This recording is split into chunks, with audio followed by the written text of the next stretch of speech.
All right. There we go. We be rocking and rolling. All right, let's go.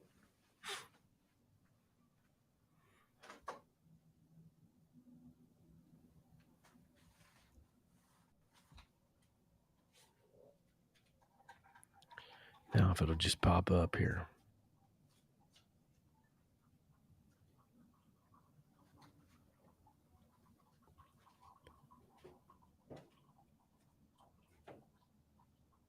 All right. We got some folks jumping on here. We're getting rolling, trying to get everything shared while my brother gets his coffee. Man, where in the world is it at? Why is it not showing up? Crazy. All right. While we're waiting, if you're able to, we'd love for you to hit the share button, get the word out. I'm going to do that right now and get a bunch of shares going here, share to a bunch of groups.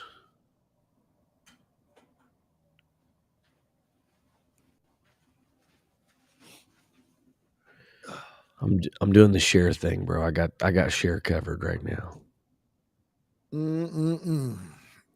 Sit down, and the back goes. I don't know. I'm a part of a group called Fish Givers. Are you? No. I don't know. I don't know how. I don't know how that happened, but apparently I'm a part of the Fish Givers. That's awesome. They're getting it. They're getting it. Fish Givers. Give a man a fish. I just gave them the teachers. podcast. They need to come. Don't they know the saying is if you give a man a fish, you feed him for a day. If you teach him to fish, fish teachers. All right. Apostolic preachers, church planners. I feel encouraged and today. Worshipped. Yeah, you feel encouraged? I like it. Why do you feel encouraged? I don't know. I thought I had COVID coming on yesterday. Oh, that's not the bueno. But I've been battling a little something. I know, a little it's something. weird, isn't it? I don't know. Exactly what it was, but I've been a little something. I was yesterday. I told. Oh no! Does that? Did it? No. I shared it, but I shared with all those groups and stuff. But I forgot to change the description. Oh, so it's all good. It's all good. Here's my question for the day. Off topic, but the question for the day is this: What's the topic? What's the question? Is stevia healthy? I just put some. I'm drinking this morning, so I'm drinking less coffee. So today I've got some. Man, this is a classic. Bigelow. Constant comment. Tea. All right. It's good. It's got like orange, and it's Anyway, it says a unique blend that reinvented tea in America. My God. My. We're cutting edge. Everywhere we go, we're on the tip of the spear. Look at that. But my question though is because look, I've come to the conclusion, I've settled it in my soul. I've settled it in my soul. Hey, sugar is my kryptonite. Bro. It makes me feel, it gives me brain fog. It causes me to have, if I have too much, it causes me to feel anxious. It causes me to feel almost like arthritic in my joints, like what's the word? Gary Gothier, look, try monk fruit. Okay, see, that's what I'm looking for. I'm looking for this wisdom because I'm like, is stevia just another along the long line of like you got the saccharin stuff, and it's like, oh, saccharin, you don't have to have sugar, but you can get cancer. And then then you had the blue stuff, and then you had the yellow stuff, and then everybody's like, no, it's artificial and whatever. And so I'm trying the stevia thing, but I'm like, have they come out with stevia? It causes glaucoma or something. I don't No, I think know, you know? stevia is supposed to be natural, like healthy natural stuff, I think, right? Yeah, I think Stevia, so. I monk mean, fruit. monk fruit. I've tried both of those. Here's the problem with sugar, right? The issue is none of that stuff can really replace sugar. Like The it just taste. can't. But I It's just need got to know, can I get through it? aftertaste. No. But can I hold on? Boy, that has the it tastes like mom's giving me penicillin in my tea. That's what it's the taste. It's like no, it's fine. Penicillin. You won't. It's like fine. You won't taste it. Look, You don't even know it's there. You're like stinking I, lies. I it's know it. coating my I tongue. know it. Doggone it, I know. See, that's the problem. That's the problem with bro. Look at this. Monk fruit monk is fruit. getting like the thumbs up. Like from look, When Connor Brown, Michael Jett, Gary brought that in. See, here's my problem. I don't know if anybody out there is like this, but for me, sugar. Yeah, I've done that. Well, I do. I do honey. I do honey. I'm just trying to figure out something that's just like, man, bro. I'm telling you, inflammation was the word that I was looking for. Just that oh yeah, inflammation that absolutely. I just feel tight in my neck and I'm like, doggone it. And when I do keto or I get off sugar or whatever, Absolutely. it's the craziest deal. In fact, I'll tell you something so nuts. I found this out. So the EKG thing that you can do on like an Apple Watch. I don't know. You do what do you call it? Whoop band. I got a Whoop whoop band. whoop band. So I was having a weird heart deal, and it was okay. So I'm gonna have to have explanation on that, Michael Jett. Because I don't know that I want erythritol, but so I was having this deal with my heart, and I was like, man, is that like AFib? So, I pastored a Korean church for quite a while, and so one of the elders was a cardiologist, or is a cardiologist, Yeah. and so he said. So I told him, I said, "Is the ECG thing on your Apple Watch, is it good?" And he says, "Yeah, I mean it can be." So I did one and I sent it to him. He said, actually, this is an amazing ECG signature.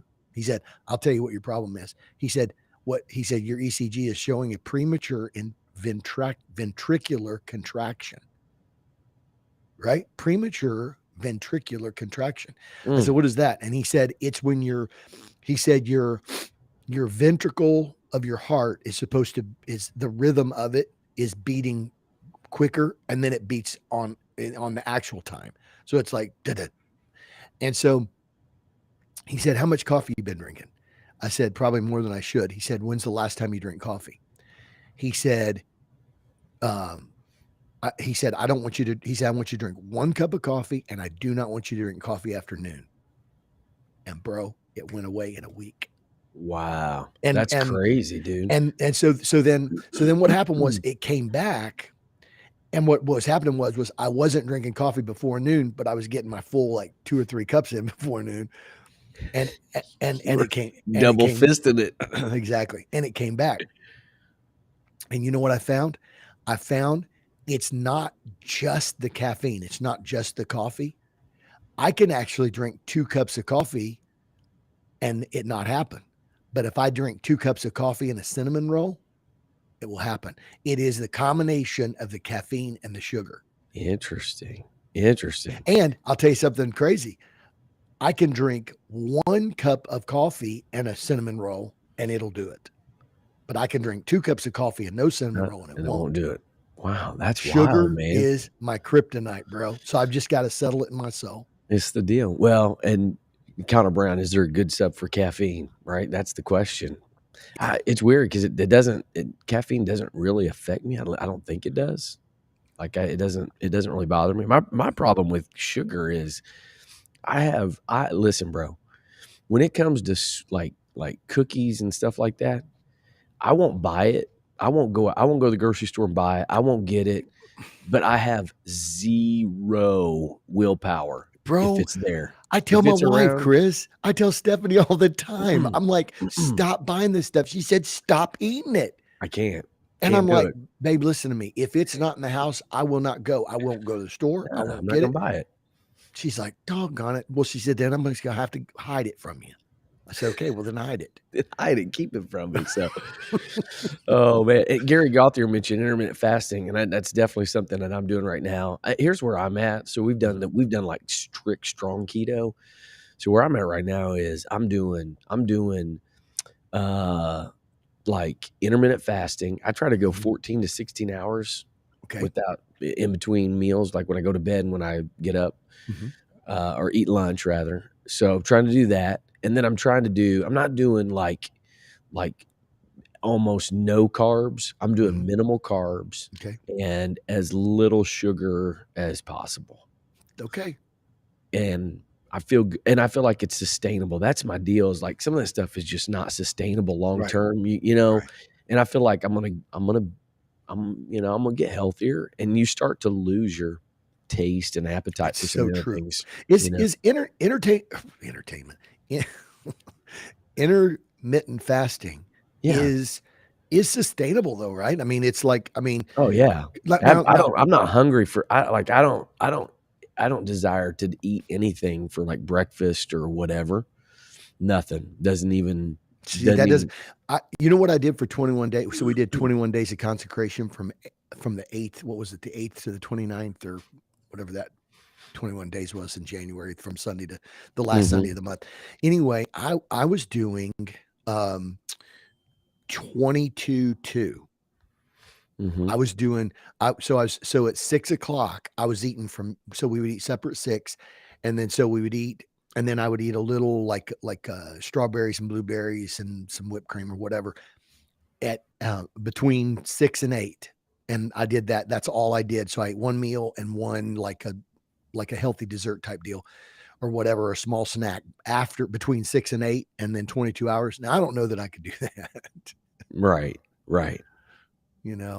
Jay Yeah. Jones said, no sugar, no snacks, no seconds. Works for me. Well, we can't all be Jay Jones. I know, Jay, you look good, Oh, bro. man, And you sucker. Sucker. But oh man, yeah. So all right, we better get rolling. I'm ready to rock. We better get rolling. Roll. It's late. We got started late. We got caught on. Oh snap! It's 10:26. I'm sorry. I know. I took us. You know what? I shouldn't say this in Ohio. I derailed us. I shouldn't say that in Ohio right now. Exactly. It's not even humorous. For real. I mean, it's humorous for us, but not for the people down in New Palestine or whatever they call it. Yeah, something like that. What? Pray for the people of Well, I've heard them say New Palestine. I heard a guy. They interviewed one guy, and he said, "This is pretty crazy for us down here at New Palestine." Oh, so I don't. It's like Mattoon or Mattoon.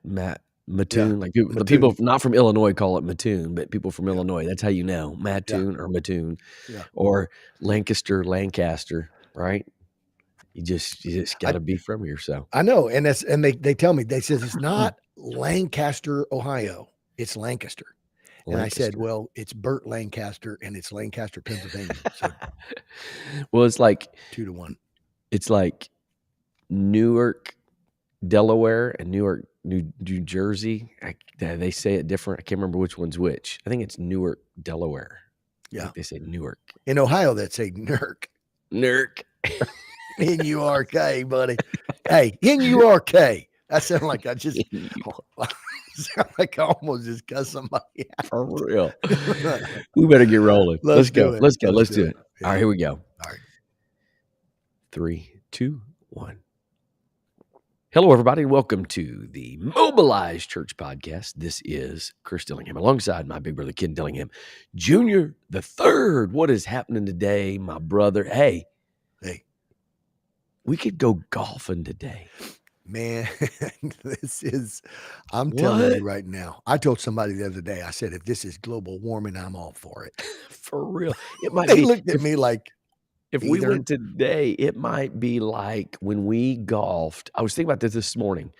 Art glass. Yep. Right? I found I found my art glass. I have a hard time saying beanie, but Glass beanie. I'll wear a beanie. You know what's funny is I just recently got rid of the gloves that I had to buy. Are you serious? The Yeah, all-weather gloves? the all-weather gloves. Amazing. I just ran through those. So Art Glass in Northern Ireland, a hidden gem, one of the greatest golf experiences. I watched my brother. This is God's honest truth. It was par 4, probably, I don't know, 370 yards, maybe something like that. Mhm. But behind us was hurricane force It was winds, true. It was true. literally 70-mile-an-hour wind gusts behind us. Yep. And we're not 100% sure, but I estimated your drive on that hole to be about 537 yards. We You drove we it. we You found the drove ball in the rocks of the yeah. it went in, I think it went in the ocean. I think it bounced. You drove it through the green, through the next fairway, over the next green, into the ocean. I've never seen anything like it in my It life. it caught some air. That ball caught some air. That was fun, man. So, yeah, today might be like a little art glass action, but it's beautiful weather, and, hey, anytime there's not snow on the ground, it's a beautiful day in February. That's my I philosophy. love it. Yep. All right? It's All right? awesome, man. Yeah. Well, we appreciate everybody jumping on today, and, I almost got distracted on our introduction. Gary Gauthier commented from our conversation right before we went live, and he put creek or crick, I and started to say when you said, oh, "How are you man. doing?" I started to say, "I got a little crick in my back on Gary Gauthier today." ADD is a brutal thing, It man, but is. It is we real. survived it. But we've had conversations in our pre-show, which, by the way, if you're not catching the pre-show, you're missing solid gold content. We talked about stevia, monk fruit, Mhm. diets, intermittent fasting, like, we covered it all, bro. Yeah, absolutely. So, Hey, you never know what you might get. What we wanna do is when people tune in early, as we start to populate onto our various, social media platforms that we go live for our, recording, we just wanna be able to give people a reason to jump on early and say, "You know what? In fact, it's been said that some of our best content," which I don't know if I should take that as a compliment or not. right, for They're like, real. I don't know about the rest of your podcast, but I don't wanna miss the first 10 minutes Oh, or this is so." the beginning part of it, for real, man, for real. So we are looking forward to a great conversation today. Appreciate good group that's on Facebook Live with us, YouTube right now. Appreciate Mhm. that. You can help us out by hitting that share button, getting the word out, getting that going. We're gonna have a great conversation today. And so today, Ken, um, I'm gonna just kind of set this up for you. You know, I'm kind of like, ever played volleyball? You know, Yeah. really, but you know, a lot of times on the podcast, I feel like a setter. Is that what they're called? A setter? Hey, but those setters, bro, and not an There Irish is one. setter. Speaking of our glass, I am an Irish setter. I am. that's awesome. But it's like that's just terrible, man. ADD, dude. It's I know, but right? those but the cool thing about it is those setters though, they're the ones that can determine like they're looking at the where the defense is set up and they set it up to either the person that's spiking it right next to them or they'll pop it over the net or they'll send it over to the Yeah, to somebody at the other side. So yeah, they're like the Isaiah Thomas yeah. volleyball. And then you come behind with that 42-inch vertical and just Boom. spike it on people's heads, just bam, right on top of people. So I'm gonna do that for you today. Uh, I'm gonna set let's you up. go. So Let's today our go. conversation, our topic is revolving around this idea and this concept that, you know, we're living in a world where experience is everything, Mhm. right? Like everything is about, you know, what you experience, you know, trying different things, trying different, you know, just experimenting, all that kind of stuff is kind of the height of our of pursuit in our culture and in our world, right? Mhm. And Mhm. what we know is this, we know that some of that is from a longing from people from some to find something that is more fulfilling in life.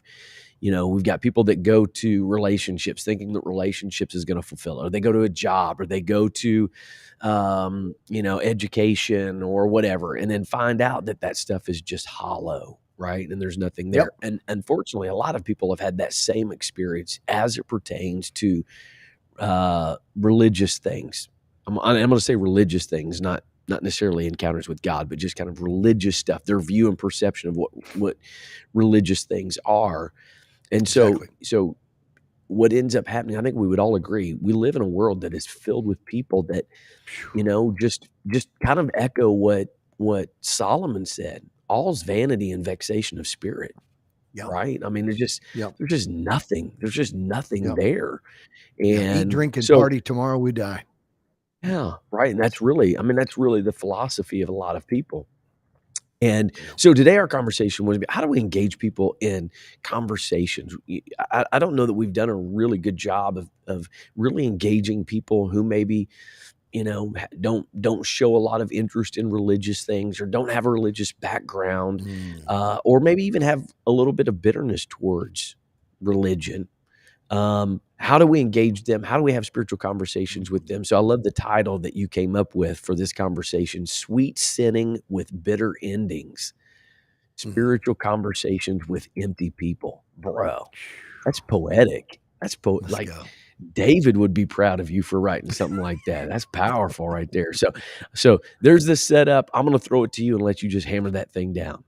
Let's go. Well, man, I think, as you were talking about that, I'm sure that those that are listening probably could think of either moments in their lives or moments in the lives of people that they know and love, family members or coworkers or whatever, where it just sort of feels like sort of they've come to a place where sort of at the end of their quest for fulfillment, it's kind of ended in bitterness, and um, the they've pursued something, they've sought after something, they whatever it might be, they've gone after it, and just we know in life it's human experience, and it's been this way for thousands of years, that the Yeah, pursuit of what we think will satisfy the soul may at first seem and feel sweet and deeply gratifying, but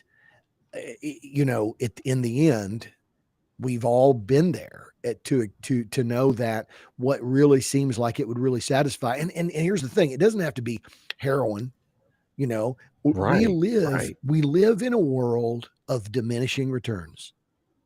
Whether you're talking about taking Tylenol, or whether you're talking about taking OxyContin, or whether you're talking about sex, what it does for you the first time, it just doesn't do for you the thousandth time. Sure, And and sure, so this is absolutely. and what's crazy is this is one of the reasons why actually the number one cause of ODs are people that have been clean for 2, 3, 4 months, and they've got it out of their system, and they go Yeah, back and they take a hit of the same amount that they've been doing before, and their body isn't used to it, and they OD. And so anyway, I think the important thing today, Chris, is to really think about the fact that it's almost impossible to persuade someone who is in the stage of thinking that they've just got, man, this is the relationship, this is gonna, man, they're, I've just met this new person, or I'm on this new kick, or I've got this new thing, or I bought this new car, whatever it might be. It's almost impossible because they've imagined that whatever that thing is, whatever the experience or the romance or the person or whatever, yeah, is going to be the thing that they've been wanting. But as we know, it never satisfies for long. And in the end, it leaves us empty and often hurting. And what begins as a sweet pursuit ends in bitter disappointment. And so the question today is, how do we engage people? Right? We know it scripturally, we know it through human experience. How do we engage people in those moments where they've come to the conclusion?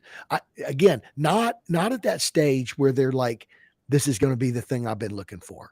It's almost impossible to talk sense into somebody who they say, man, I found it, I figured it out. And you're like, man, don't hurt yourself. Don't get, oh, no, no, no. They're convinced, right? The old saying is, yeah, a man convinced against his will is of the same opinion still. And so absolutely. So our conversation today, Chris, is just really going to hinge around this idea of, so how do we engage people who really have come to the conclusion, the realization, they may be right in the midst of the hurt, that, man, nothing, it might satisfy for a little while, but nothing really satisfies forever. Yeah, absolutely. And our culture, I think, just speaking about American culture, we've been told our whole lives that the American dream is where it's at, right? Go to school. That's right. That's First exactly of right. all, first of all, the highest achievement that you can have is education. And I'm not dogging education. I think it's good. It's Yeah. fine. It's not. I Yeah. no issues with that. But we've been told go get an education. That's what you've got to do. You got to go get you an education. I mean, we have spent. I wonder how much money we've spent as a nation in education over the years. I mean, it's Hey, got I to read be it. in the I read an gazillions. article. I read an article the other day. I don't know about the dollar amount, but I did read an article the other day that said it just surpassed 50% of people who are not working in the area of their bachelor degree.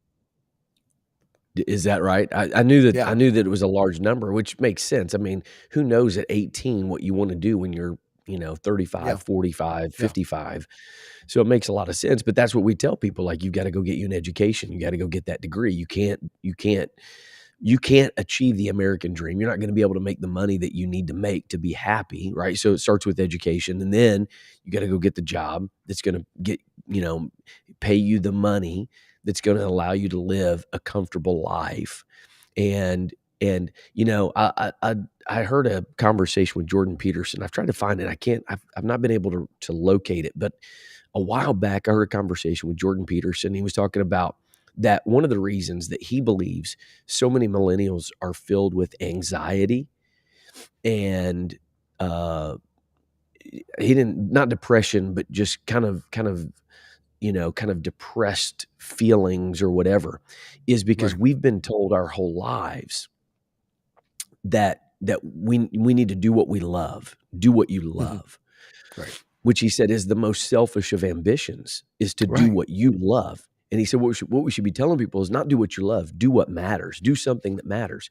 So you've got people that are living their lives thinking, man, if I make the money, if I get the house, if I get the car, then I'm going to be happy. Or if I get the relationship, then I'm going to be happy, and whatever. And they pursue those things. And certainly, like you mentioned, there's an element of sweetness of in Hmm. experiencing those things, right? Hmm. Yeah, Especially if you come from poverty or you come from a place where you didn't have a lot. Now all of a sudden that's you it. get to experience this lifestyle.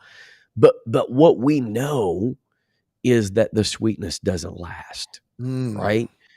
The sweetness doesn't last. And so I don't so how do you engage somebody who's been told their whole life, they've been indoctrinated their whole life, American dream, get the Yeah, house, get the car, get the yeah. money, get the have the family, get the education, get the stripes on your sleeve, like all of that kind of stuff. That's what's going to bring you happiness. And so they give themselves to that.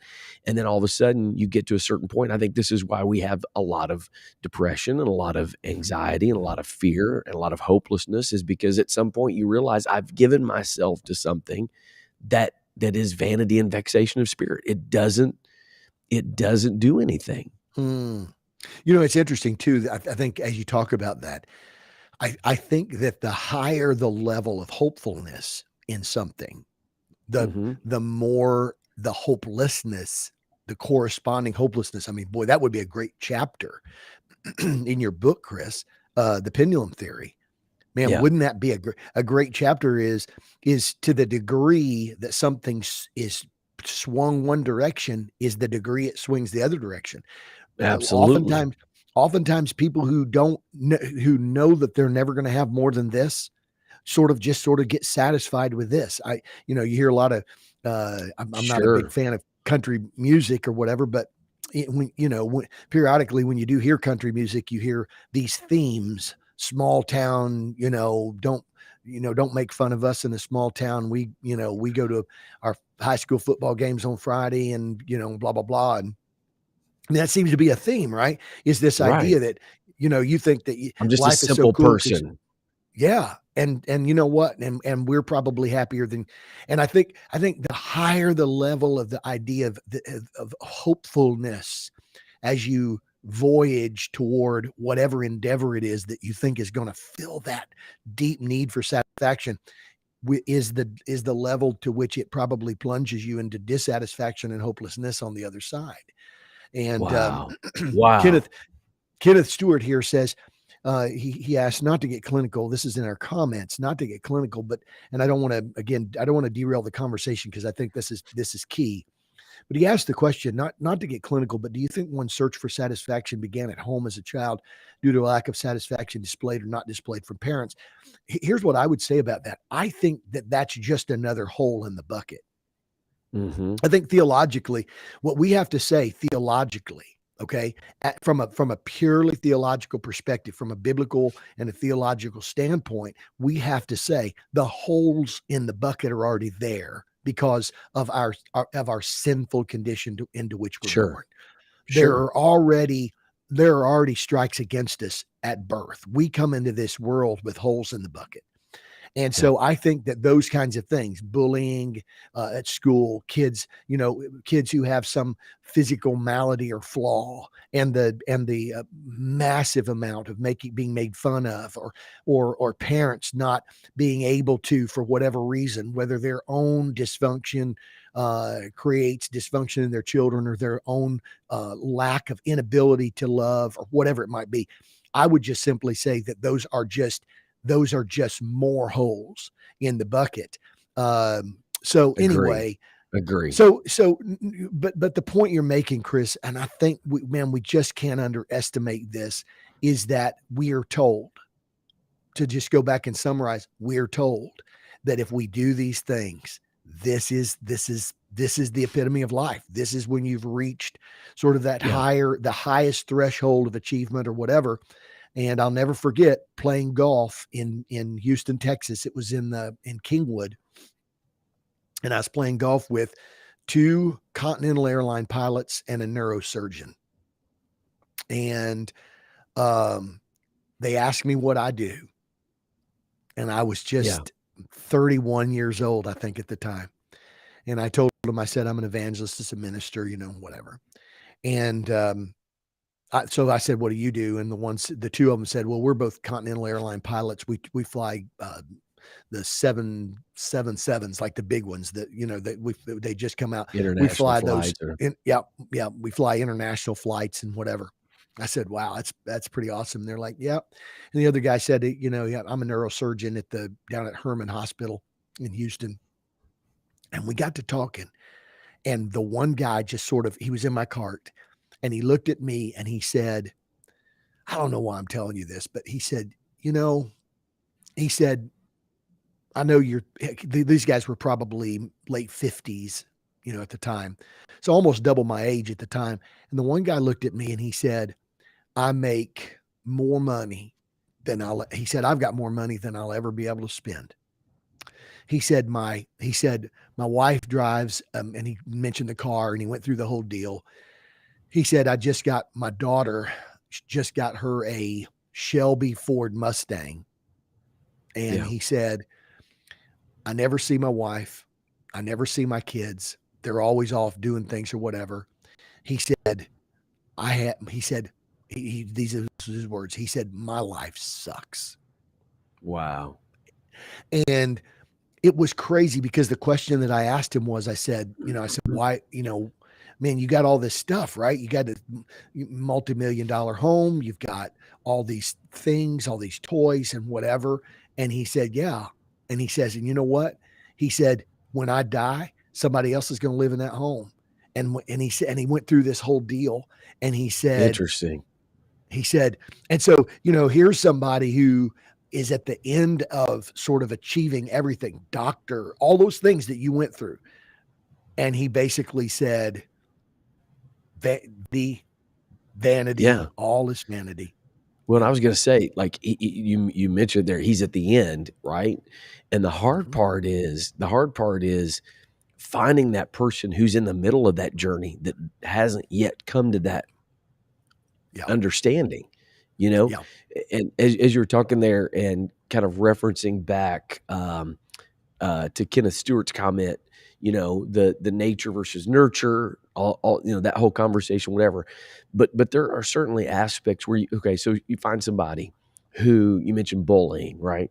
Somebody who grew up and Yeah. maybe they were poor and they grew up poor.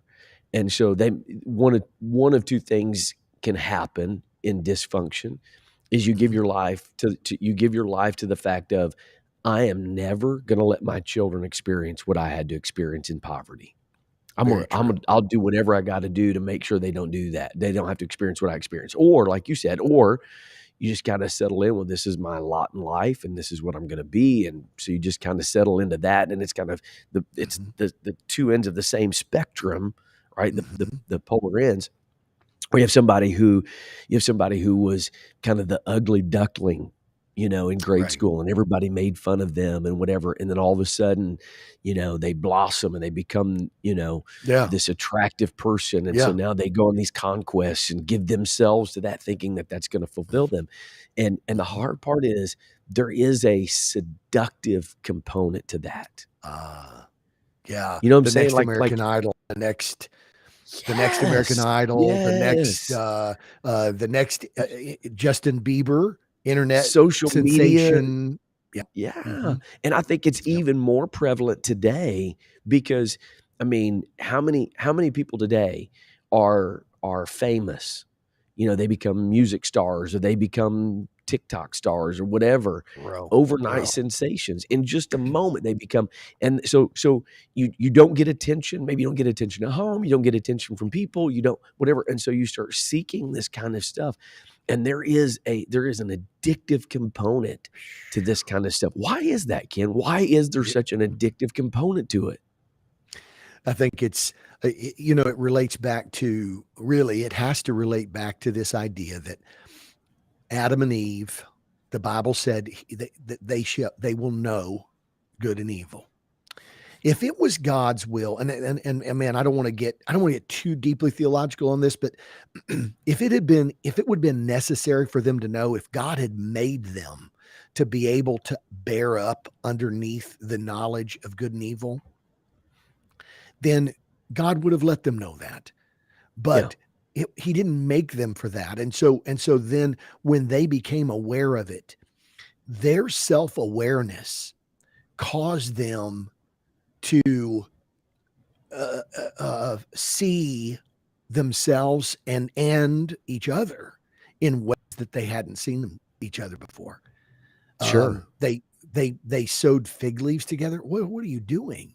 I mean, you have to go back to this, this point of origin and say, here's Adam and Eve that have been living in the garden all this time, naked and unashamed, and Yeah, all of a sudden they have this, this, this inflection point in their human experience that yeah. causes them to have a level of self awareness of not what they were, but what they were not. They Mhm. were, you know what I'm Right. saying? And so they, Sure. so they, so they, what did they do? They start working to mitigate that fallen self awareness. They sow fig leaves. God comes in the midst of the garden and they hide themselves. Right? God is their Right. answer, but they hide themselves from God. And so I think that all of what you're talking about are all of our ways of working to mitigate our awareness of our vulnerabilities. Ooh, that's Chris, powerful right there, bro. That's they were powerful. they were vulnerable. They became aware of how vulnerable they were. They became aware that Gotta protect God didn't myself. want. That's it. God did. In fact, I believe that that's exactly I believe that the deception of Eve was this. God knows in the day you eat that fruit, you'll be as like him. I believe that the suggestion or the insinuation of the deceiver in the garden was this. God became God by eating that tree.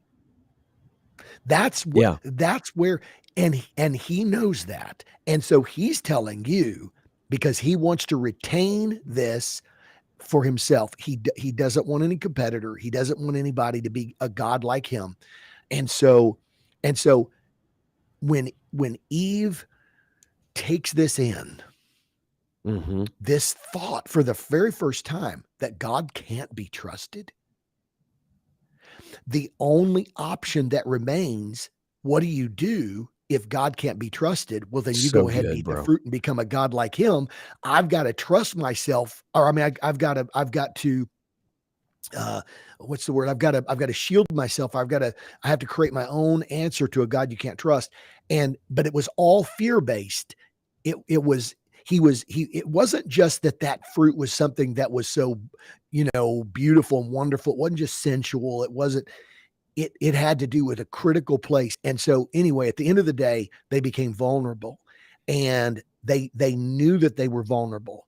They'd been vulnerable all along without Yeah. God's glory clothing them, without God, but God had given them all these things. And so because So God good. was in control and because God was God, they weren't vulnerable. And the beautiful thing when Jesus comes to this world is he says, take no thought for what you'll wear. Take no thought for what you'll eat. Take no thought. He's trying to restore us to an Edenic, Man, it's so Eden good. or origination.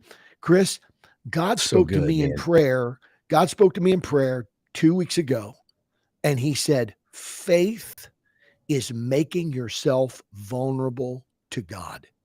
It's making Bro. yourself vulnerable to God's promises. It's making yourself vulnerable to God's authority. It's making yourself vulnerable to God's care So and powerful. love. That's so powerful. One of the things you learn in the Genesis process, which uh, we've utilized here to help people, and is that most of our dysfunction is the byproduct of the creation of protective personalities, protective things Yes. in our lives to protect us from those vulnerabilities, right? And the Yes. crazy thing about dysfunction is the thing that we crave the most, which is connection, relationship, all that kind of stuff. Yeah. Excuse me, is actually what ends up happening is we end up doing the opposite. We end up separating ourselves and being right. Mm-hmm. And that's exactly what you're talking about with Adam and Eve. Mm-hmm. Their awareness of now this vulnerability caused them to try to protect themselves, self-preservation, which then they brought in their own ideas of how to do that rather than leaning on the Lord, Right. rather than leaning on God. So they develop so what happens is we develop these protective things, whatever that might look like. You got some people that are super aggressive, you got some people that are super gregarious and everything's a Mm-hmm. joke and everything's funny, or you've got people that are Mm-hmm. isolated. All of those things are designed to protect us from the places where we feel the most vulnerable. But the beautiful message of Jesus, and I want to get to the conversation about how to address people, you know what I'm saying? But like this is such a Yeah. powerful concept of the message of Jesus is you can't protect yourself. That's The it. only way you can You can't. what did he say? If you want to really save your life, you have to You lose it. have. The That's most so true, Chris. vulnerable thing that you can have, if you really want to, if that self-preservation is really what you're looking for, the only way to get there is exactly what you said, is go back to the Garden of Eden and be totally and completely dependent on him. Yeah, that's and what's funny is Jesus tries to remove the burden of vulnerability, the burden of vulnerability when he said, "Don't take any thought Yes. for tomorrow," Yeah. because you Yeah. don't know what's going to happen tomorrow. And so, no, and I think and it's interesting. Is this potentially what Jesus was suggesting when he said to the disciples? He brought the children in and he said, "Except you come to me like these little children." I mean, there's Mhm. nobody more Most vulnerable vulnerable. than them. And Right. I think we can actually substantiate that from the biblical text when we understand that Jesus then says, if any person would offend one of these little ones, it was better that they had not been born. And then he reiterates it and says, and if you offend one of these little ones, it's better that you would have a millstone, which is interesting because the word millstone actually is a word that means a donkey's millstone, which is Interesting. a millstone. So it's not a millstone that you grind in your home with to grind up and make a little bit of flour. It was at The a mill, big, at a grist yeah. mill. In other words, because why? Because because it hits at the core of where humans are the most what's the word, susceptible. Mhm. It hits at the core where humans are the most susceptible, and that is at that place of deepest vulnerability. Yeah. Children are at the deepest point of vulnerability. But here's the thing that we need to be able to do. We need to be able to walk people into conversations to Yeah. cause them to understand that we never really lose that vulnerability. We Right. may learn we may learn how to not let somebody take advantage of us. We may learn how to understand that that is that phone call coming in from that 800 number isn't actually your bank calling to tell you that there was a transaction, but that's a scammer. We learn, right? So we learn over time Sure. how to sort of guard ourselves. But at the end of the day, we need to be able to have conversations to say, but the deepest vulnerabilities, the in fact, the Bible said that they were held all their lifetime subject to the fear of death. That vulnerability, there's only one Yeah. that can manage that for you. Right. Absolutely, man. All right. So I know we got a little bit of a late start, but we need to get moving here. So here's my I'm just wondering, here's can we manage this conversation on the rest of the time, or should yeah, I we mean, got is this this. a We got this. okay? All right. I I just think didn't we know if got we want to this. do it next week. I think we got this. All right. So Let's go. so there's okay. So we recognize that's the condition of the world that we live in right now. That's the culture that Right. most of us find ourselves in. People that are Yes. their number one aim is to take care of number one, self-preservation. And Yep. and they do it in many different ways, right? Some of Hmm. them, their self-preservation is, they try to get obliterated out of their minds so they don't have to deal with the problems and the issues of the world. You got people that are materialistic, you've got people that are in relationships, you got people that are career driven, you've got people that give themselves to their families and that's their, only sense of fulfillment or whatever. Okay, so here's the question. Two different conversations. Okay. How do we start the conversation with somebody who is still in that place Okay. where they're pursuing those things and they find that element of sweetness in the beginning, right? The pleasures of sin are for a Mm. season. There's Start a sweet. moment where it feels like, yeah, this is This is it, working. man. This is it. Yeah, I'm I've never been I'm happier in my feeling life. Yeah, yeah. I'm feeling affirmed. Like maybe, somebody that needs affirmation. Man, I'm feeling affirmed. I'm getting all these promotions on the job. Everybody saying how Hmm. good I'm doing. Like this is really working. So that's the first conversation. The second conversation is like I can't remember if you said it was the pilot or the surgeon, but the guy you golfed with. That it's It was kind of the at the end of surgeon that, that was riding with me. The two the pilots were riding surgeon. together. Okay, so the surgeon, right, at the end of that Yeah. journey, recognizing that all's vanity and vexation of spirit. So let's back up. We can't just dismiss an overwhelming majority of the people that we're surrounded by and say, well, they're just in the middle of this. They're in the middle of um, they're in the middle of their journey of trying to find things of this world that brings them fulfillment, that brings them contentment. We can't just dismiss that and say, well, you know, uh, there's not really anything we can do for them. They're searching for the things of this world. They're after. There's not really anything we can do for them. So, might as well just dismiss them. There has to be a way that we can engage them. We can engage them in the conversation. We can engage them in the discussion. Um, so I guess that's the question, Ken, of how do we engage people in that? I think right now maybe having a little bit of technical difficulties here. We'll try to get that figured out here in just a second and get him back on here. So I want to start the conversation, and when he jumps back on, we'll continue that. I do think it's important in um, uh, how we engage the conversation with people. All right, we got him back. Are you back? Was I gone? Yeah, I think you were gone for a minute. Okay. Well, at least on my end, it looked like. So we'll figure that out. We'll figure that out on the end. Hopefully it didn't interrupt anything here. We had a little technical glitch in the middle of this. So I was basically just saying, how do we um, we can't just dismiss a large majority of people because they're enjoying the sweetness of their pursuits right now. So how do we engage them in the conversation? I think that's the thing where we have to be able to look at. I think we have to be able to have that conversation. First of all, I think we need to have the relationship with people. That's why we say that members need to be mobilized. Um, I think we have to really be careful too, Chris. To I'll give it. I'll tell you what happened with that conversation that I had with that guy. Here's what's sad.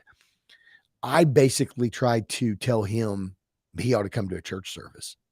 I mean, Mm, that was my answer. My answer was, bro, you ought to come to church with me one time. And I think he had enough awareness of what I was trying to introduce to him that we had a little bit of a conversation about, he said, I'm a believer. Well, I'm a believer, whatever. Like I think he was thinking maybe I was saying that he was an unbeliever or that he didn't know Jesus, or he's like, oh, I'm a believer. I just, man, it's just, and so I didn't know any other way. And so then when he says that, when he answers, I'm a believer or whatever, then, we look at that moment and we're kind of like, well, what do you have the Holy Ghost? And right. the sad thing about it is that I think in some of these situations, we have to be careful whether we're talking to people that are sort of midstream, like this is the thing that's going to work, or we're talking to people at the end who are like, man, I've tried it. I don't know. I've tried so many things.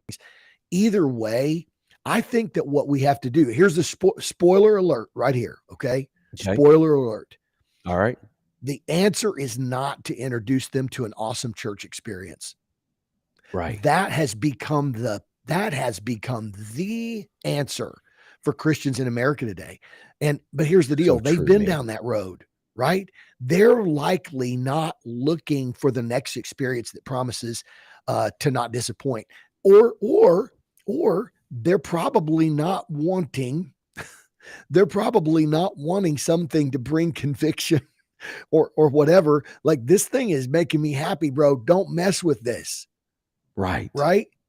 Right. Don't man, I think this is the thing that if we could if we could really center in this place where we could have this conversation with them and offer them, so the people that are going down this road, I think we need to have a relationship that we can actually be able to look at them and say, what's going to make this different than all the other times that this was the thing, right? Right. That didn't Right. work. The thing before it didn't work. The thing before that didn't work. You tell me why this is going to really bring that deep satisfaction. So I think whether you're dealing with somebody midstream, kind of this is going to be the thing that's going to fix my life, or somebody who's at the end of it saying, you know what, it's all stupid. I don't even know why I even try anymore. I think ultimately that at the end of the day, I think that we have to be able to have spiritual conversations that walk people into these places, Chris, where where they're able to realize and recognize 100 new things is not going to work. Right. It's gonna be a different thing. Absolutely, man. And this is why the mobilization piece is so critical. And this is not just oh man, I can't remember what the term used to be back in the day, but just kind of go live, live Yeah, among yeah, them. yeah. And then when people ask questions, then you can kind of share with them whatever. Yeah. Mobilization is different than that. Mobilization Mhm. is building deep, meaningful relationships with people and letting your faith be expressed in the everyday situations of life, right? Mhm. Yep. And so this is why mobilization is so important and so critical, is that people need to see the difference in our lives, not just in what we say, but the difference in our lives. And this is why the Michael Frost concept of living questionable lives is so powerful. We live different, we think different, we feel different. Doesn't mean that we're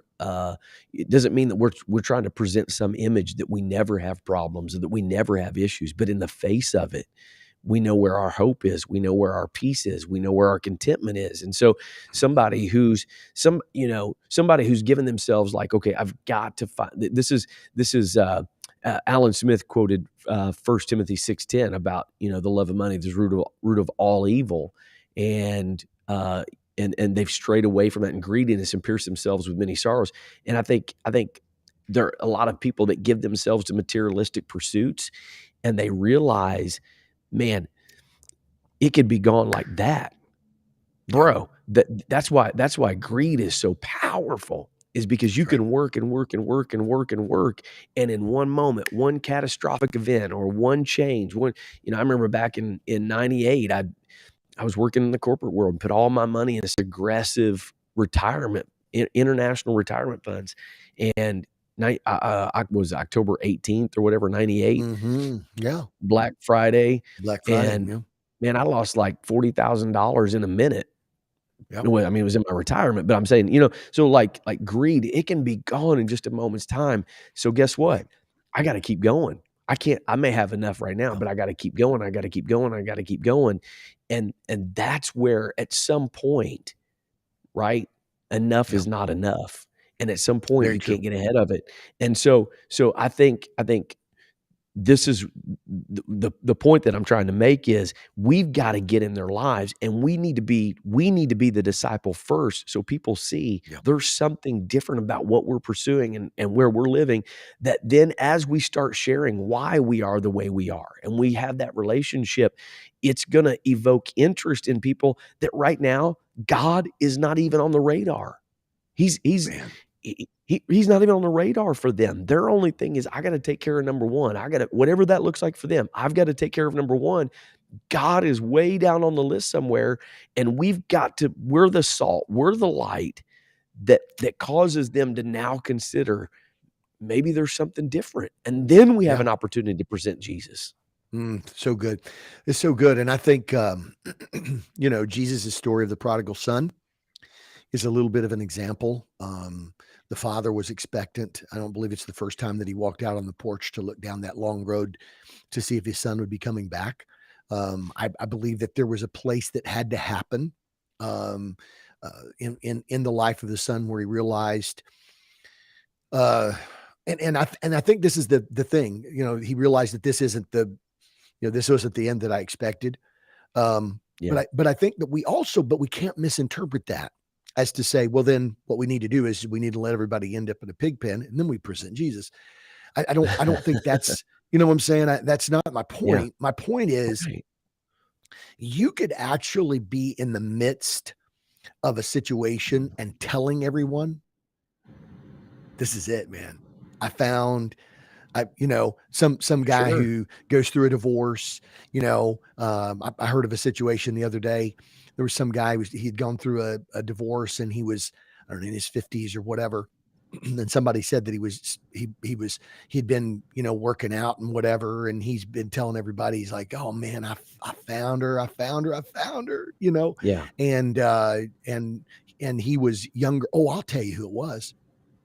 Well, I better not. I'm not going to say who. Anyway, it was somebody that is known anyway, and he's dating a girl younger than his daughter, and Mm, people are like, "Come on!" But he's like, "Oh, I've never been happier in my life," and whatever. The truth of the matter is I think that I think it is impossible to talk to people who are truly have deceived themselves. yeah.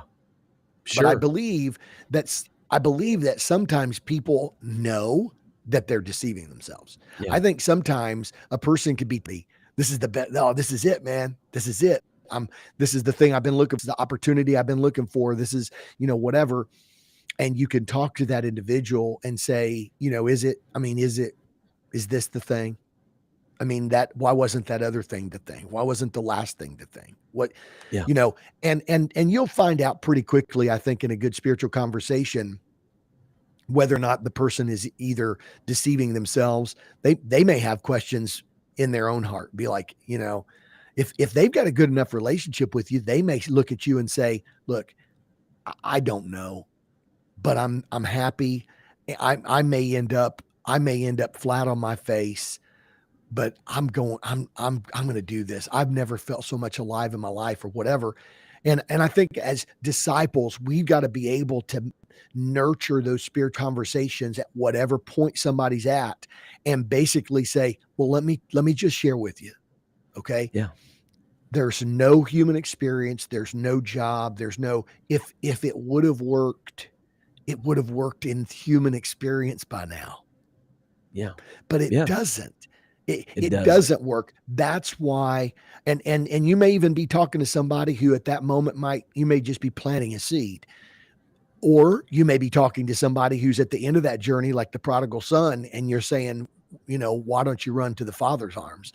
But I do believe that it requires us to have the ability to have both the relationship and the being spirit led, to be able to have a conversation with someone where we're able to engage them and say, look, there's a reason why people turn to Jesus. It's not just because he's a crutch. It's because Jesus offers the life that Yeah. satisfies the deepest place in people. And I hope this turns out good for you. For your sake, I hope this turns out good for you. But let me just tell you right now, there's no human, there's no job. It would have worked by now. But the Yeah. but people who've gone to Jesus and made Jesus their hope have found an eternal hope. And Yeah. man, I'm just inviting you to turn to him today. Man, it's so good. And I'll just finish with this story.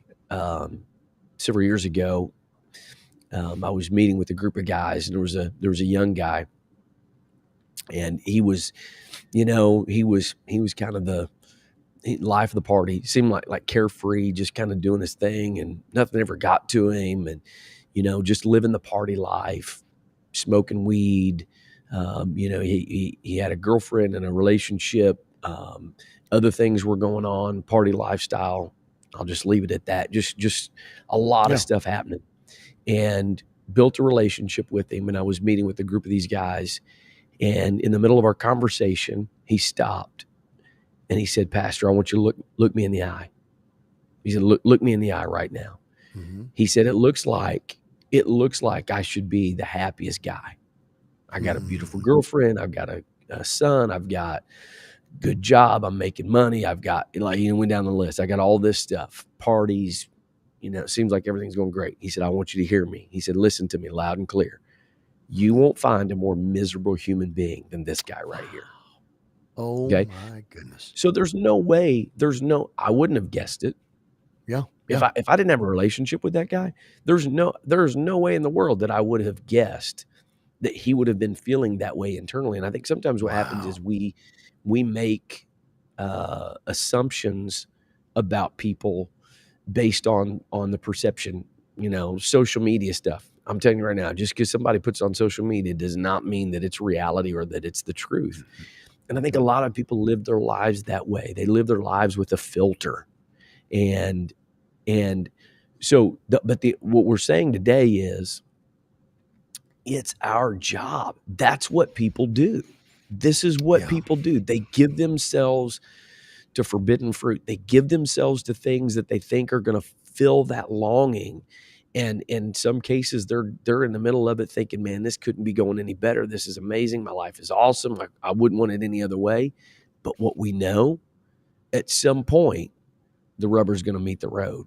So And this true. is why we've got to get mobilized. We've got to get engaged in our lives, and we've got to become proficient. We don't have time to go into the mechanics of spiritual conversations today, but this is why we've got to know how to engage people in conversations, build Mm. relationships, build depth so we can have deep spiritual conversations, right? Go from good conversations to God conversations, and being able to do that. That's what God has called us to do in this journey of being a disciple that makes disciples. And I think too many times, Ken, and I'll let you have the final word on this. I think too many times we dismiss people way too easily. Well, they don't want God. They don't want Jesus. No, it just might be that they're in the middle of that journey, and God wants to place you in their lives so that they can see there's a better way. Or they might not know what else to do, where Or they else to may not turn. want what you're offering them. Or they may not want what you're offering them because what you're offering them is not real transformation. It's just church culture or whatever. So I'll leave you to finish us off. Give us that final word. Yeah. Well, I mean, you've done a great job there, and I don't know that there's much more that can or needs to be said. I would just simply say that, just kind of reiterating what you're saying, is that again we go back to this thing of saying, and wow, man, folks, I know God moves in church services. I know God moves when God's people come together. Okay. Yeah. I believe that people come into the presence of the Lord and they feel Jesus, and they're like, and his spirit touches their hearts. I believe there's something profound when the people of God gather together and lift him up and his name is magnified. I believe, like the Queen of Sheba, she saw the temple and she saw Happy Are Your Men, and she got an inside look at Solomon's temple. And Yeah. the Bible said that there was no spirit left in her. She said, "This is unbelievable." Okay, I get that. But we have got to understand that they do not. We Yeah. have to understand that we think, man, if I could just get them to Yeah. church, if I could just, and we invite them to church service. And what we don't understand is to them, it sounds like, because everything that they've gone after is an experience that's going to make the difference. This is the experience you've been needing. And if we're not careful,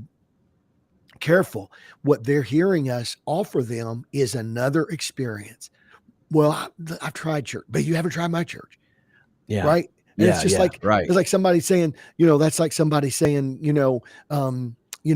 well, I've had a new girlfriend. Yeah, but you haven't had my friend. And I think we really got to just, man, really come to this place where we understand that what we're offering them is not an awesome church experience. It's not, they're not looking for that next thing. They're not looking for something that, like, no, I promise this won't disappoint you. Yeah, no, I've been promised before. That job opportunity was promising.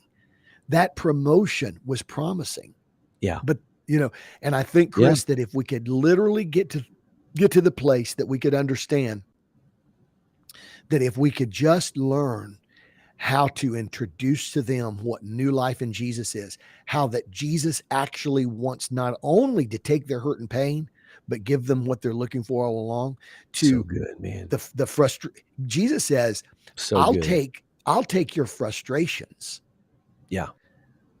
but I'll also come and I'll take care of that vulnerability, that fear of being left alone, that fear of having no more money, that fear of getting sick, that Yeah. fear of nobody knowing your name, that fear of whatever your vulnerability is. Jesus says, I'm the answer. I'll mitigate that vulnerability. If we could learn how to introduce Jesus that way, I really think that the world that we're living in today would come to him way more quickly than we found. Man, I love that, bro. I love that.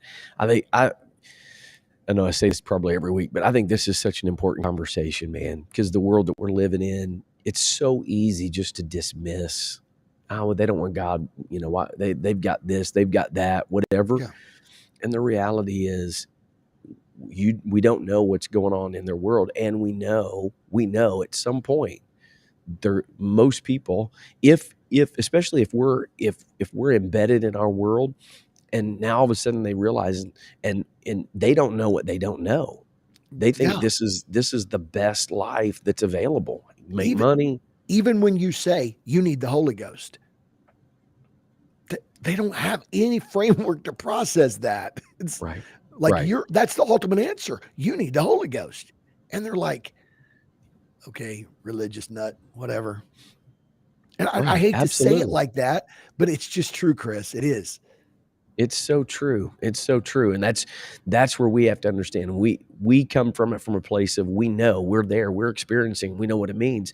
But most people aren't thinking about that. They don't even know what they don't know. And so we've got to get embedded. We've got to learn how to engage them. Have to have these conversations. So I think this discussion is such a critical piece with where our world is, because I mean, man, there's a lot of craziness happening in our world. And it'd be so easy to become isolationist. It'd be so easy to become, well, they don't want God. They don't love Jesus. They don't want this, whatever. oh man, we can't just dismiss, a large percentage of our world because they're not actively pursuing us. That's And not what Chris, Jesus called us to do. what you said was there's a lot going on in our world. What does that mean? What does that mean when you say there's a lot going on in our world?